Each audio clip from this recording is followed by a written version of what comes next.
നമസ്കാരം, മലയാളി വാർത്തയിലേക്ക് സ്വാഗതം. ഇന്നലെ പകൽ മുഴുവൻ കേരളത്തെ സംബന്ധിച്ച് ഭീതിയുടെ മണിക്കൂറുകളായിരുന്നു.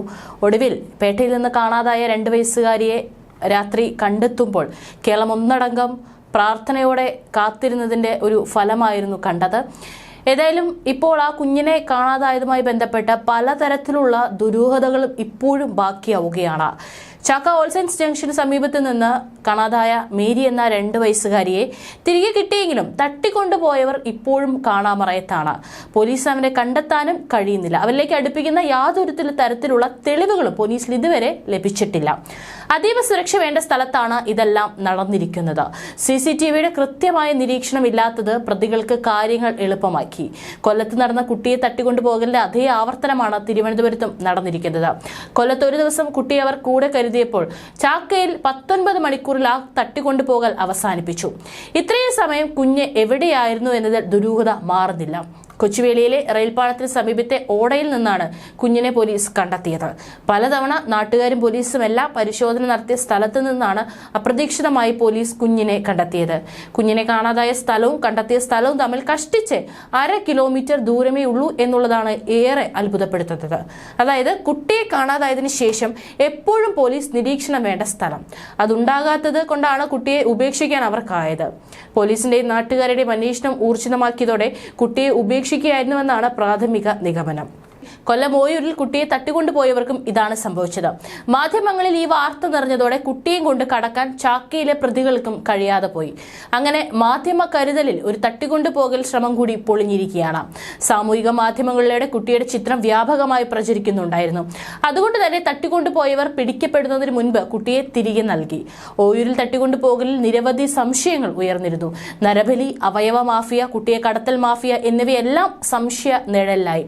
ഇതിനെല്ലാം വേണ്ടി സംഘങ്ങൾ സജീവമാണെന്ന വിലയിരുത്തലും വന്നു.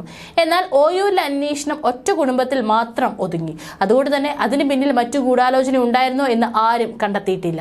ഇത്തരം മാഫിയകളാകാം ചാക്കയിലും കുട്ടിയെ തട്ടിക്കൊണ്ടുപോയെന്ന വിലയിരുത്തൽ ഉയരുന്നുണ്ട്. കൊച്ചുവേളി റെയിൽവേ സ്റ്റേഷന് സമീപത്തെ പൊന്തക്കാട്ടിൽ നിന്നാണ് രാത്രി 8 മണിയോടെ കുഞ്ഞിനെ കണ്ടെത്തിയത്.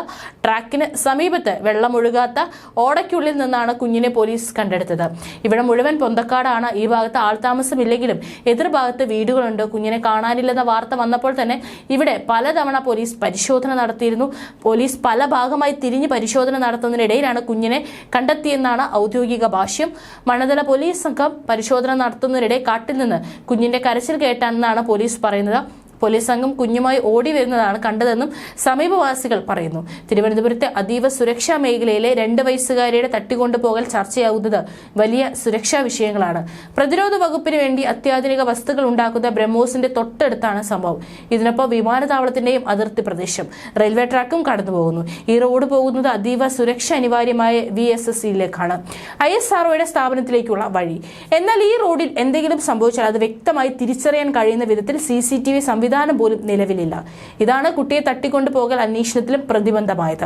പഴുതടച്ച സുരക്ഷ വേണ്ട ഈ മേഖലയിൽ നാടോടികൾക്ക് ടെന്റ് കെട്ടി കഴിയാനാകുന്നു എന്നതും അതീവ ഗുരുതര വിഷയമാണ്. ആർക്ക് വേണമെങ്കിലും ഇവിടെ തമ്പടിക്കാനും പ്രവർത്തനങ്ങൾ നടത്താനും കഴിയുന്ന അവസ്ഥയുണ്ടെന്നാണ് ഇത് വ്യക്തമാക്കുന്നത്. തീവ്രവാദ ആക്രമണങ്ങളുടെ പരിധിയിൽ വരാവുന്ന വ്യവസായ സ്ഥാപനങ്ങളും ഈ പരിസരത്തുണ്ട്. ടൈറ്റാനിയവും ഉണ്ട്. ഗുണ്ടാ സംഘങ്ങളുടെ വിഹാര കേന്ദ്രമായ ഇവിടെ പോലീസ് പട്രോളിംഗും വെറും നാമമാത്രമാണ്.